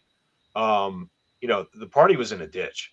Okay. So, I know there's people that don't like Chris and the outgoing board, and there's people that appreciate the work he's done. I want to take it out into a higher gear. I use a lot of car analogies. I want to put this puppy in third gear and get it going. Okay. The sweet spot's fourth. All right. That's where we need to go. We need to be in fourth gear by the end of the year so that when we get candidates willing to, and we're recruiting good candidates, we get to January when the filing window opens up, we hit the ground running and we're like, here we go. Here's the horses we're riding. Yeah. Okay. Cool. Okay. We're looking forward to it. All Thanks, right, Mike. buddy. All right. Take care. I'll talk to you soon. Thanks for having me on. Yeah. Thanks for calling in. Okay. Well, that was great because, I had actually texted him and asked him to come on, and then he wasn't able to. So it's great he had time for us. Let's see, Mr. Producer, do we have anyone ready to go? Hey, John. How are you?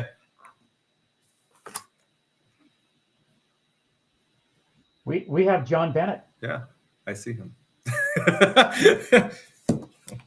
When you're done with John, I'll get Tracy, and you had 2 callers, but I told them to hold off. Oh, wow. Okay, John. Let's get give me a second here. I wanted to play one thing before we start, because last time we had talked about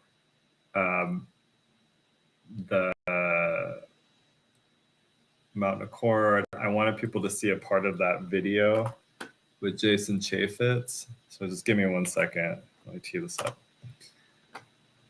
How are you doing today, John?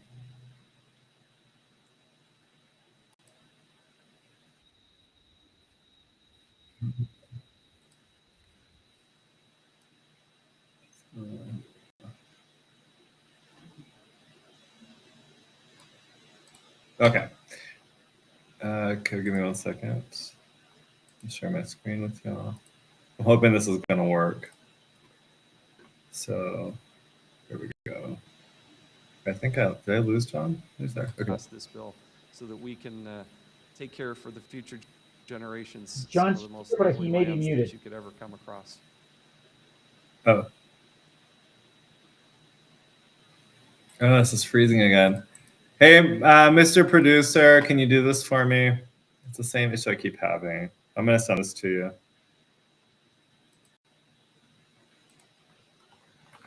Yeah, you have a little bandwidth problem. Yeah, can you? Let me. I'll tell you see what. if I can bring it up. Play it from 1355, and then I'll tell you when to stop.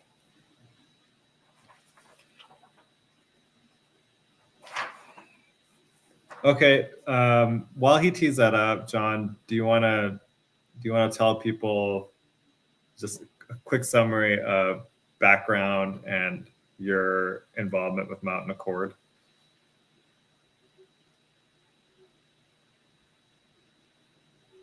You're muted. John, you're muted. We can't hear you. We were talking about technology problems earlier, remember? So this is kind of... I heard John before. I can't. But now he's muted. I can't mute him either. I can't hear you. Yeah, you're still muted, John. They're still muted. Rats.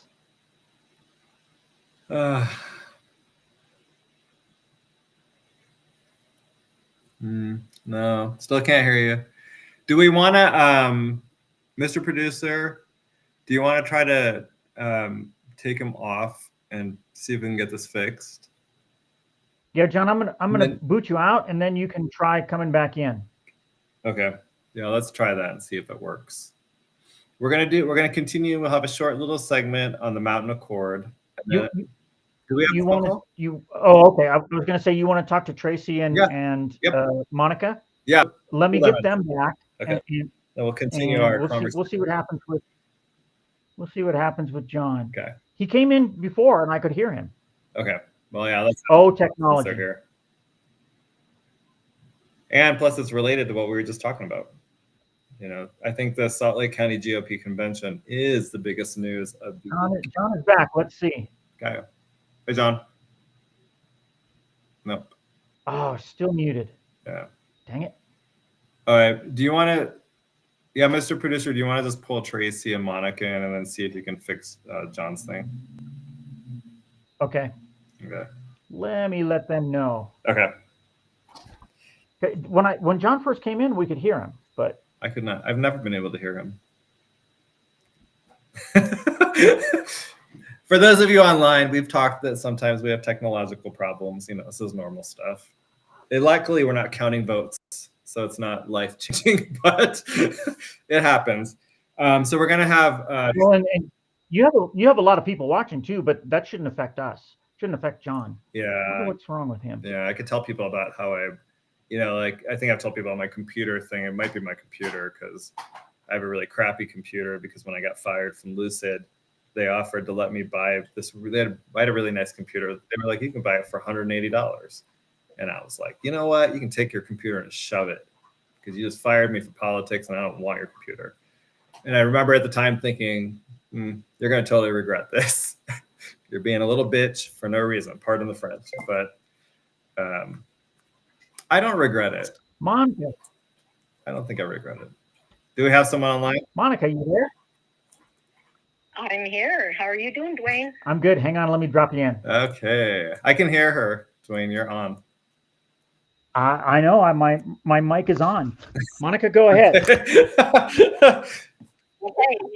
Hey, Goud. How are you guys doing today? Good. How are you?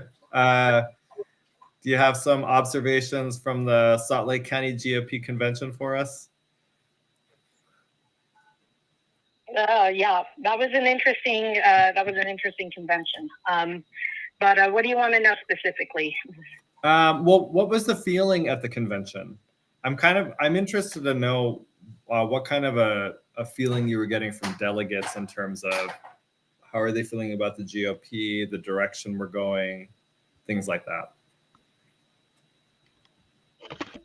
Well, one thing I was, I guess I wasn't exactly surprised at, but disappointed at seeing was there really weren't all that many delegates that showed up. I think the end credentialing accounts were something like 586, but I was able to speak to quite a few of them. And a lot of them, I think the ones we spoke to had just this general feeling that the party was not being very responsive to them, not listening. It feels like here in Salt Lake County, we've got, I hear we've got these communication issues, right? We're just not getting out enough emails. We're just not reaching enough phone numbers, all that kind of stuff. But I don't think it's that necessarily. I think people are disillusioned with the direction of the party. I think people will turn up for a cause they believe in. And I think right now they're just kind of losing faith in the party's ability to stand for something that stand for our traditional values, stand for our heritage, be true to the party platform, rooting out corruption and all that good stuff. And there were frustrations expressed by quite a few of the delegates. We had some delegates who came by our area. Just to clarify for your listeners, I was a candidate for the State Central Committee, the SCC, on a slate of other candidates. It was called the Guardian Slate.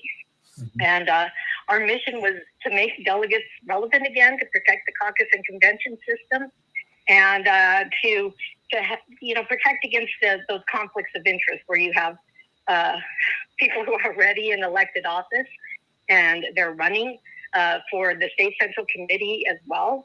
And we just really want to encourage more grassroots participation. Like, why do we need elected officials who are also serving on the SEC? So that's something that we were trying to really promote on our slate. But we had delegates who would come up to us and say, well, gee, there are other candidates calling you guys the burn it all down slate. And we're like, really? And, oh, yeah, you guys, apparently you have no solution, was what other candidates for the SEC were telling them about our slate. So it's kind of interesting to see the dirty politics that go on. And then, of course, to get in there and to be told by the party chair, Chris Null, to be told that, hey, there are 4 types of Republicans, and then he gets to the 4th type of Republican in our party, and he called them the destroyers. It was really like incendiary language for what I thought was supposed to be a party chair report.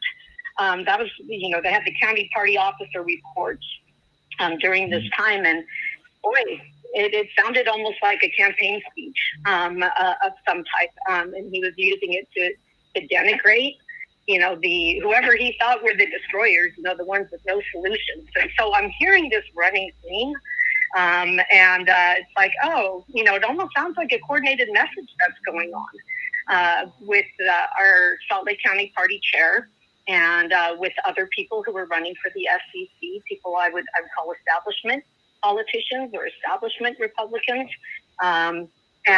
Anyway, there you go. It was kind of jaw dropping. It was just really kind of weird in that room to hear that, and and then for Null to follow that up with a call for unity. Well, it was the ISIS March. He basically just was plunging the knife into the back of how many delegates there, how many candidates there, because he told the delegates, do not vote for the destroyers. Wow, that was a pretty Brutus move for the Ides of March. I guess that's really fitting, but there you go. That's interesting.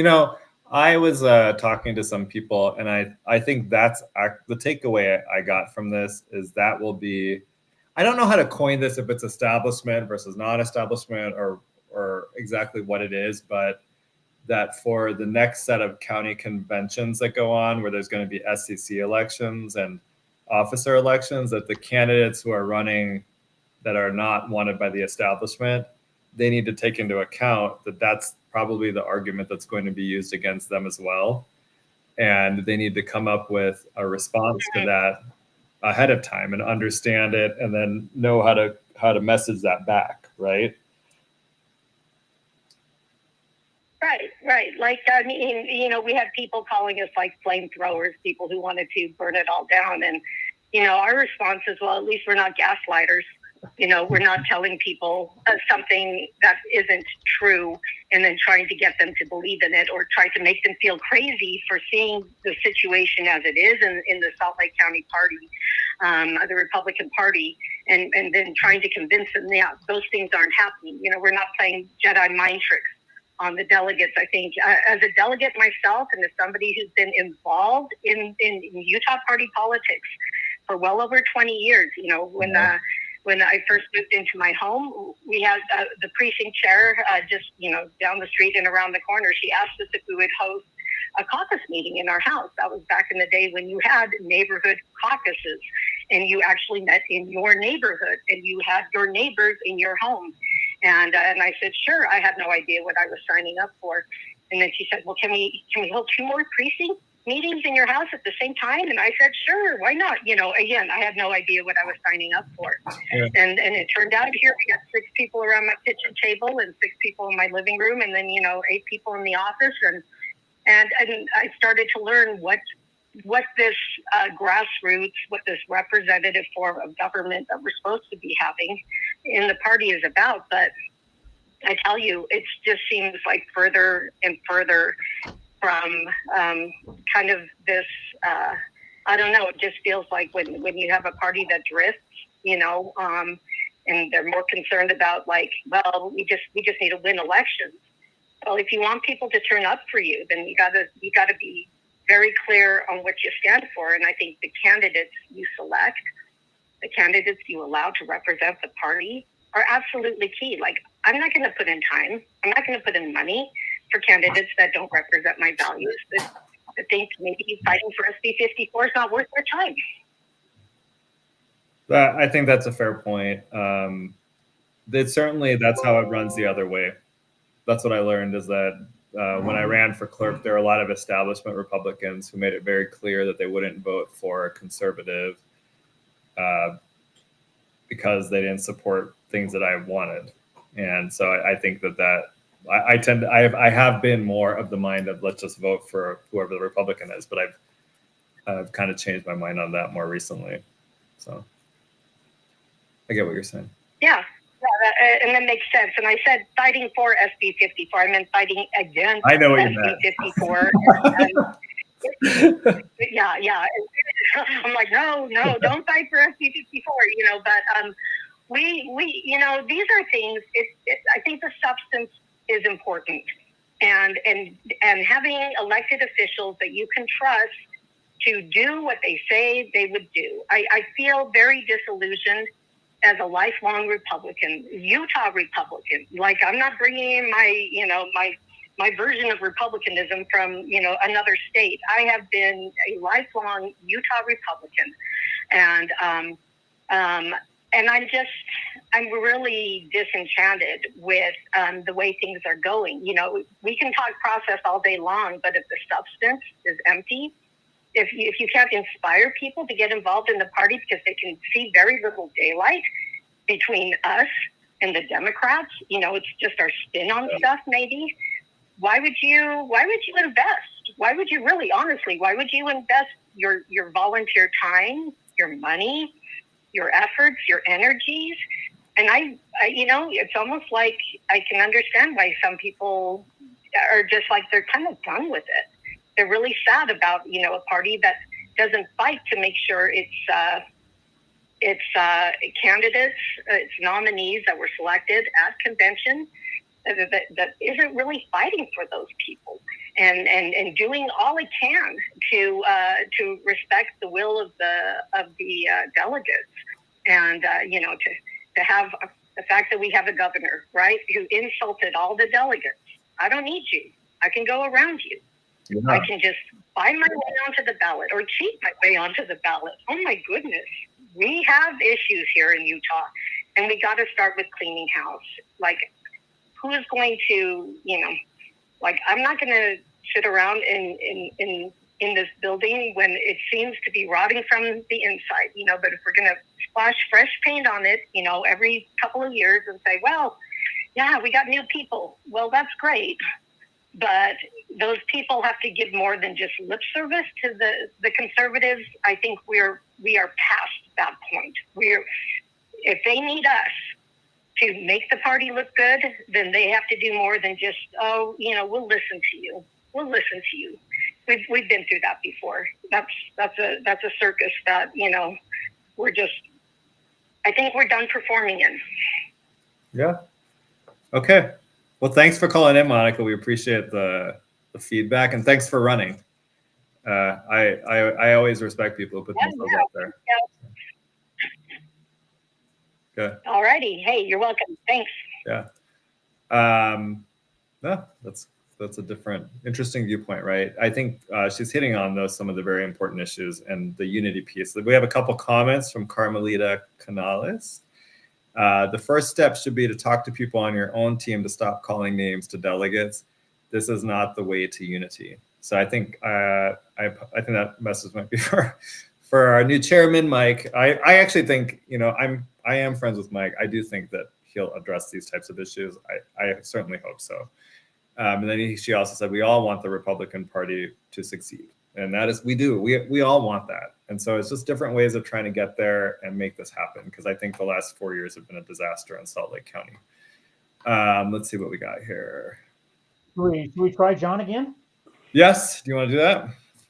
Oh, I see his keyboard. Oh, I see his keyboard. It's very dusty. John, are you there? Oh, yeah, I'm you hear here. us? It's gone. It must have turned it back. Oh, there you go. We can hear you, John.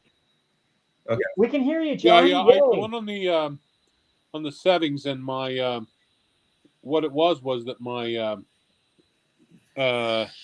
my mic was not turned on. Here. Oh no. Oh, got it. Okay. Yeah, my mic was not turned on. Can you see me now? I can't see you, but I can hear you. Oh. Okay. Well, I keep changing the. Let's see. Is that no? There's my keyboard now. I can see myself on the screen. But anyway. When you moved it, we lost your video, but we got your audio. Okay. Well, let's just go with that. I'm sorry. It was just that it was coming from the back camera instead of the front camera, and I tried to turn that, but it doesn't seem to be working. I might need to go on the settings again, but the problem was the settings in the app, and so I've got myself connected to my microphone now, so I think we can at least have a conversation, an audio conversation.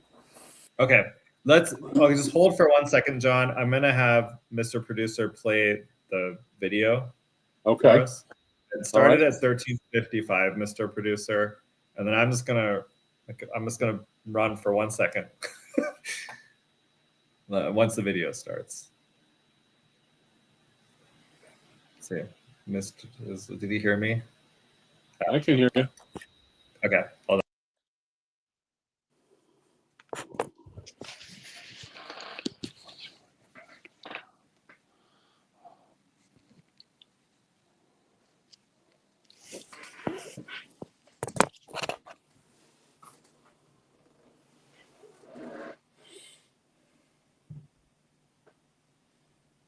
Your video is queued, Goud.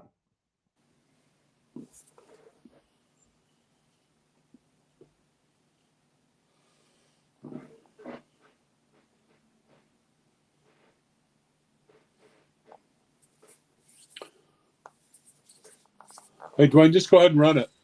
Did our video not run, Mr. Producer? No, it's just he told you it was queued, and he was waiting for you to say something. Oh, you can play. Sorry, there we go. I had to use the restroom. For testimony, I'll begin with 5-minute questions by the members, and I'll begin. Congressman Chaffetz, everything you said, word for word, could have been said about the St. George Accord. In fact, was said about the St. George Accord. The concessions were all to environmentalists were all enshrined in the bill. Everything else was a promise. that we found out wasn't kept. What assurance can you give us that that's not going to be the fate of this bill, and that the same local government officials who in good faith bargained for this balance of a trade-off aren't going to be back here saying they didn't keep their promise? I appreciate that question. I was not involved in that process, nor was I a member of Congress at the time, nor do I represent that area. Well, I understand, but we had to go back there in January to hear all of these complaints, and as beautiful as your district is, I come from a district that includes the Yosemite Valley and Lake Tahoe, so I'm not impressed. in the sense that I certainly don't want to come back there with all of the beauty surrounding me and hear the local government officials all say we were screwed, because that's what happened at St. George. You do need all the players in good faith to continue to move forward. You do need a Forest Service, in this case in particular, to do what is required by law. But in this case, it was the BLM breaking its promise, and the U.S. Forest Service, my experience has been, is worse. So I'm not familiar. I'd be happy to have a hearing in our oversight committee and talk about how bad the Forest Service is in California, but our experience is such that we're laying out a framework that has broad bipartisan support, good local support. That was all true of St. George, and it all But came the- to but the nothing option- because the transportation projects in the bill are simply authorized. They're promised. And as we found out, the government has not been very good, particularly the land use management agencies, have been terrible at keeping their promises. You know, I'm reminded of when one of Darth Vader's victims complained, well, but that's not our agreement. Darth Vader's response was, well, I'm altering the agreement. Pray that I do not alter it further. That was the story of St. George, and my great fear is that's going to be the story of the Mountain Accord in a few years, unless the bill has ironclad guarantees that the transportation projects will move forward. What this bill does is allows that process to move forward. And the option, You designate wilderness, that is by operation of the bill. All of the concessions to the environmental left are by operation of this bill. Everything else is a promise I would of future disagree. intention. Let me just also add that, you know, when you say that there are no restrictions on forest management, wilderness designation makes it virtually impossible for us to manage our forests to prevent overcrowding. We've seen that in the Sierra big time, where we now have an average of 266 trees per acre on land that normally supports 20 to 80 trees. And in that stress condition, they fall victim to drought, to pestilence, and we have lost enormous acreage. 1,000 square miles in my district alone in the last 3 years have been destroyed by catastrophic wildfire.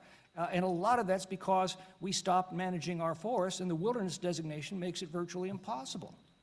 We can stop I would now, agree Mr. with you on Producer. the deforestation issues and making sure that we're able to manage our forests. Okay. I wanted to start by playing that because that sets the stage for what we're going to talk about. I'm sorry, I had to take a break for a second. You know, nature calls. John, can you start though by reminding the listeners about your background? Just a quick, maybe it's 30 seconds or a minute. Your background and your relationship to Mountain Accord, how you got involved. Sure. So for about 15 years, I worked in the governor's office, ran something called the Utah Quality Growth Commission, which did two things. One, it protected private forest lands, et cetera, using conservation easements. And it also was responsible for working with the forest and others to, with the local governments to try to help them do a better job in planning for the future. As part of that, I went to a number of the meetings around Mountain Accord, along with several other people. And one of the things that struck us early on was that they were not recording the meetings as was required under the Open and Public Meetings Act. And nor were they adopting minutes of any of the meetings, either the subcommittee meetings or the committee meetings. And when I asked them about that, their statement was, oh, well, the district attorney, Sim Gill, told us we didn't have to. sometime later, a group of us decided to get together and sort of find out why Sim Gill would say that. And so we wrote a letter that was an email was sent to Sim Gill's office, which was responded to by the chief deputy saying we never told anybody that. But then 19 days later, they came out with an infamous letter that indicated that yeah, they decided that it wasn't necessary for them to follow that, the Open and Public Meetings Act. And so we've been pursuing since then every avenue we could think of to try to get people to understand that this is likely illegal. And in fact, we know that they never did any adopted minutes, and they never did any recordings, because when the Mountain Accord was disbanded, they sent all, or were supposed to send all of the documents to state archives, and we asked state archives if they had them, and they said no. So I've just been part of a group of people who have been trying to get people to understand that Mountain Accord is is a problem, and it still exists. It's still a problem that exists. And that because the Central Wasatch Commission, which replaced the Mountain Accord as an entity, is still pushing the Accord itself. And they've modified it a little bit. It's a little different than it was, but they're still pushing the Accord itself. And so that information that you just saw, that part of a public hearing, part of a congressional hearing, where there was an attempt to implement Mountain Accord as it was originally written, is very interesting. Congressman McClintock, who was the chair there, is exactly right. We're still seeing to this day fights in Washington County over whether or not they're going to get their preferred transportation alternative, which is a sort of a bypass around some of that. And they're still in the process of going through those fights with the BLM. And it's interesting that the same people who voted for Mountain Accord are now voting against the gondola, or pushing against the gondola, which is the latest iteration of that transportation solution in Little Cottonwood Canyon. So anyway, that's kind of where we are at this point. Yeah. So can you talk about that, the St. George federal designation that McClintock references in that hearing? So there was a what they called the St. George Accord that that worked on that worked on that where they got all the local governments together and all the local, or many of the local environmental organizations together, and they came up with a number of things. I think there was either creating or expanding the tortoise reserve. There were some other lands that were designated, federal lands that were designated with different kinds of management. And all of that was in the bill itself. But then they talked about in return for that there would be some transportation improvements, which were authorized, but were still to be determined as exactly as to what they were. And we're still seeing that now with the debate about the bypass road and all of that, if you've followed that at all in southern Utah. And so here we are, probably 15 years from when that started, because we're 10 years past Mountain Accord, and they're still having that problem down there. And so up here, the term Mountain Accord was adopted sort of as using that as a model to sort of say, if we bring all these people together, we'll draft something called the Accord. We'll put that out there. We'll get a lot of people to sign on. And then they went to Congress to try to implement some of that. And Congressman McClintock pointed out that this is a problem that continues, at that time continued, and has continued to this day, 15 or 20 years later. That is getting the transportation in place. Now we have Mountain Accord pushing for, originally they were talking about a train that would go up Little Cottonwood Canyon, and then they were going to bore a tunnel through the mountain to have the train end at Brighton, and then it would come back down Little Cottonwood. So that was sort of the original proposal. And that has now morphed into other things. But the current proposal of Mountain Accord is the gondola. And the gondola, I know this because if you read the purpose and needs statement in the environmental impact statement of for the gondola, it mentions and quotes from Mountain Accord numerous times.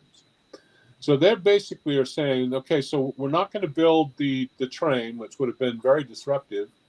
So instead, we're going to build this gondola.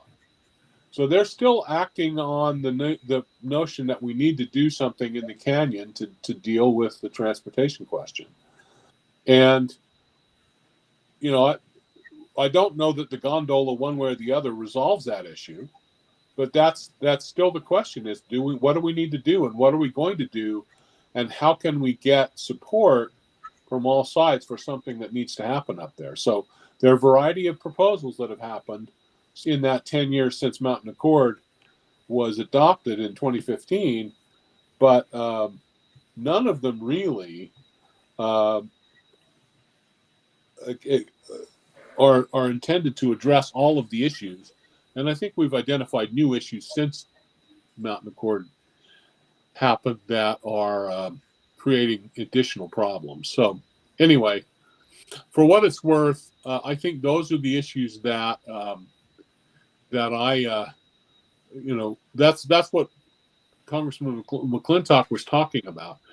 The point is that Mountain Accord is making its way back into the gondola discussions, and if people want to end the gondola, or if they want to support the gondola, they're going to have, either way, they're probably going to have to deal with Mountain Accord and its impact, and the fact that much of that all of the outcome of Mountain Accord is likely the fruit of a poison tree because they did not follow the transparency laws.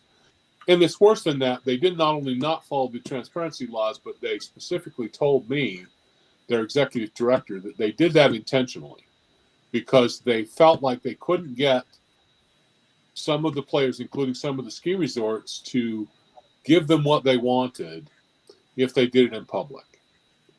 And so they did everything that they could to, at least historically, be not transparent.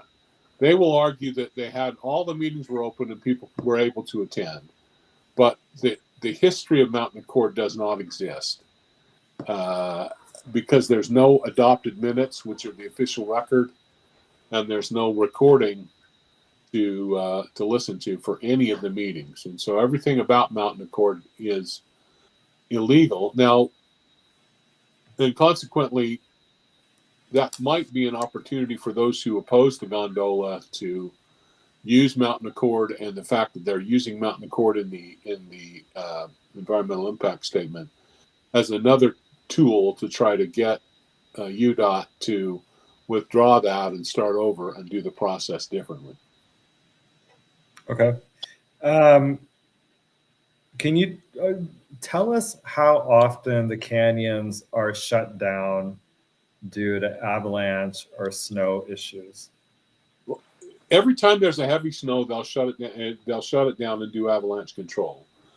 But that's 6 or 8 days a year is when they're closing it down. Some years it might be more. Some years it's less. The weekend days are always going to be worse than everything else. But if you can go skiing in the middle of the week, you can get up there pretty easily. So it's not an issue where this is something that happens every ski day that you can't get up there. It's happening primarily on weekends, holidays, and then of course when they have to do avalanche control. But that would happen anyway. That's the argument for the gondola, is that the gondola would not be disrupted by an avalanche, and you could still get up and ski because the resorts are above the avalanche paths primarily. So that's the argument. The argument against it is, there are lots of other arguments against it, but that's the argument for it. Yeah. I saw a presentation in Alta by a group that was opposed to the gondola, and they said that the gondola would shut down if there was avalanche risk, that it actually could not continue to run. I don't know if you know differently than that, but all I know is what I've been told by the people who are proposing the gondola, and that is that they believe they could place the poles outside of the avalanche danger zones, and they would be quite high, so the avalanches should be able to pass the poles without injuring them. This is what they said. I'm not an expert, so I think maybe that's still up in the air. Maybe the jury's still out on that, but that's certainly the argument that's being made again by supporters, is that the avalanche or the gondola towers could be placed in such a way as to be outside the paths of the known avalanche paths, and then you just go over the top of the avalanche while UDOT did its work to clear the road. Yeah. The last time I think you mentioned actually a proposal for the state to purchase the ski resorts as a way to handle the transportation issues. Talk about how that would alleviate the traffic issues or help, or maybe alleviate the need for a gondola. Well, I don't know that it's ever been proposed. A group of us have talked about it, but I'll just tell you what that idea is. Part of the concern is, we're asking every people all throughout the state of Utah to contribute to building this gondola, which they're saying is $700 million. It's probably twice that. You never know, but it's something in the neighborhood of $700 million to $1.2 billion. Just giving yourself enough leeway to get it done. And so $1 billion is quite a bit of money, even in the state budget. And then, they're also talking about after that, about tolling the road and keeping people off of it. So the proposal would be just basically ignoring the problem going up the canyon. I mean, right now, the people who benefit from this are the people who own the ski resort and resorts, and therefore want to have something to address the fact that during those periods when UDOT has to do avalanche control in order to keep the roads safe, they can't get their customers up there. So the thought was you could just buy the two resorts, and then say, let's make them a state park, and we'll have a concessionaire run the resorts. And then if we have an avalanche, we just shut the resorts down until it's clear. So it really doesn't have anything to do with the transportation solution. It's simply the notion that, that way the beneficiaries would be the citizens of Utah, because they would own the property, or at least own the facilities, and we wouldn't have to spend $1 billion. We could look for a less expensive option to try to address summertime transportation needs as well as wintertime transportation needs. But I don't know that anybody's officially proposed that. It's just something we've kicked around a little bit. So that's the notion, is that you'd do that with, and then you could just basically, the state could decide when it was going to be open and when it wasn't going to be open, and bear the impact of the shutdown, because it's a state park, and they only have to operate. They don't have to operate at a profit. They only have to operate at a break-even point. So you'd be in a situation, whether the state wants to do that or not, what the cost of that would be, but you could maybe buy these resorts for about what it would cost to build the gondola and maintain it for several years. So anyway, that was kind of the thought. I don't think that's been officially proposed anywhere, but that was kind of the thought. So sticking around. So okay, well, we'll stop our discussion of Mountain Accord for this week. I'll touch base with you, John, and hopefully we can continue it again next week with a little bit of a different. There's more, just for the audience. There's a lot more pieces to this. And so I'll try to advertise ahead of time what we'll talk about next week. So, John, I hope you'll come back again next week for us. Absolutely. Happy to do it. Thank you very much, John. Goud, we're almost out of time. What happened to our show? It's gone. I know. I know. I have so many things to talk about too. not gonna happen. You're gonna have to go to 2 hours, okay? Oh wait, this was 2 hours. This was 2 hours. Oh yeah, it was. No, I have. See, I wanted to talk about. We'll do this next week. I want to do a little rundown of the legislative session for people, because I think that this legislative session was particularly bad. I want to talk about. I have Kay Sanderson if you want to talk. But oh yeah, go for it. Should I drop her in? Him? Yeah. I don't know. It's her, I think. Hang on. Let me get her on. Oh. While he does that, I'll just say I'll talk about that. The Equality Utah email detailing different bills that they killed. I want to get into that, and then UADA, the Utah Anti-Discrimination Act. I think it needs to be amended to take out gender identity as a protected class. I will get into that next week and tell you why I think we need to do this. And it'll be a little bit of a controversial one, but hopefully someone in our state legislature will pick up on it and get it done. Okay, let's see. Well, I think we're gonna have Kay call in. I have Kay. Go ahead, Kay. Kay, how are you? Hi, Goud. Good. I just wanted to call in and I wanted to tell everybody how proud Tracy and I are of our caucus and convention guardians group. We got 10 of our 20-member slate on the SCC, and the other 9 positions, we've got 8 of the 9 runner-ups. So we thought that we fared very, very well. Our message is that we're going to make being a delegate great again. We are going to try and save our caucus and convention, and we are going to get back to where people want to be a delegate. They want to clamor to be a delegate. We want excitement in the party, and because it's all about the delegates. It's not about, I know they talk about money and all of that. It was very unfortunate that the rallying cry from the other side was that we were burning it all down and flamethrowers. And they ran with that, and I guess in some ways it worked for them. But I will tell you, we are just the opposite.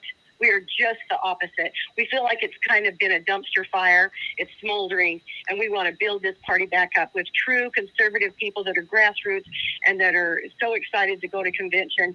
And we could make that so much better on the precinct level and get that. We want to train delegates, and we want to train the precinct chairs. So many people said, I was a delegate, nobody gives me any information. I don't know what to do. Tracy and I, even though we're not the chair and the vice chair, we are still going to hold monthly delegate meetings. We want to hold precinct chair trainings. We want to get people excited and informed, and we think we can still make a difference, and we're going to keep on working towards that end. Okay. Well, thanks for calling in. I appreciate it. We're at. I'm gonna. No. Okay. Thank you. Okay. Thanks. We're almost at time. This show just flew by on me.